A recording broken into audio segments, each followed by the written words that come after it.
بوڑھے باپ نے ایک دن اپنے بیٹوں کو اپنے پاس بلایا اور بولا کہ میں بوڑھا ہو چکا ہوں اور اپنی عمر کے آخری مرحلے میں چل رہا ہوں، نہ جانے موت کس گھڑی آئے اور مجھے لے جائے۔ میں چاہتا ہوں کہ جو جائیداد میرے پاس ہے، جو میں نے کمایا ہے، میری زندگی میں میری نظروں کے سامنے میری حیات میں ہی وہ آپس میں تم تقسیم کر لو، لیکن ایک الجھن ہے جو تم لوگوں کو وہ سلجھانی ہے۔ بیٹے نے سوال کیا، ان میں سے ایک بیٹے نے سوال کیا کہ ابا جان الجھن کیا ہے؟ باپ نے کہا کہ تمہاری جو بہنیں ہیں آپ لوگ ان کو کسی بھی طریقے سے مناؤ، پیار سے، محبت سے، نرمی سے یا گرمی سے یا کسی بھی طریقے سے ان پر دباؤ ڈالو تاکہ وہ اپنا حصہ اور اپنا حق جائیداد میں سے نہ لیں، ورنہ تو جیسے ہی باپ نے یہ لفظ بولا ورنہ تو، چھوٹے بیٹے نے پوچھا ابا جان ورنہ تو کا کیا مطلب ہے؟ بوڑھے باپ نے کہا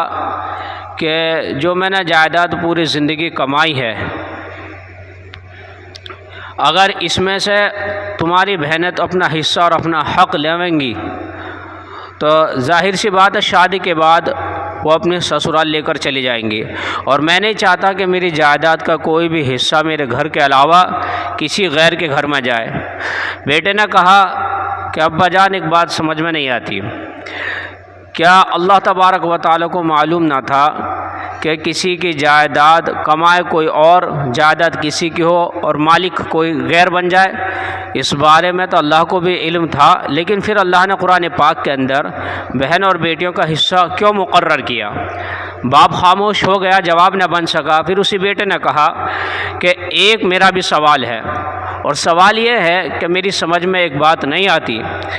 کہ باپ اپنی بیٹی یا بھائی اپنی بہن کی پوری زندگی کی ذمہ داری اپنے بہنوئی کو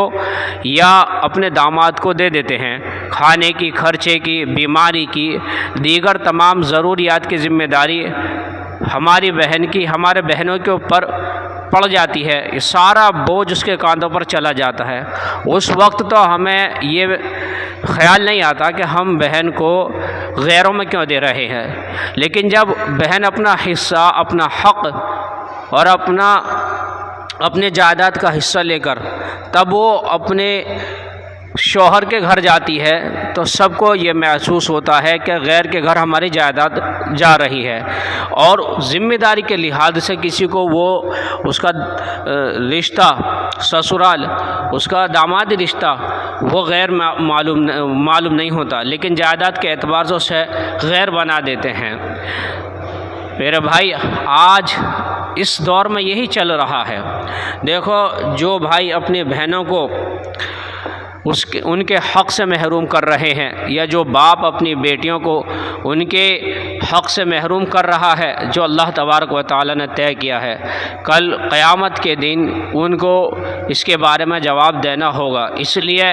اس مسئلے کے اندر لاپرواہی نہیں کرنی چاہیے، جو بہنوں کا اور بیٹیوں کا حق بنتا ہے وہ دینا چاہیے، شرعی اعتبار سے اس کا حکم بھی ہے۔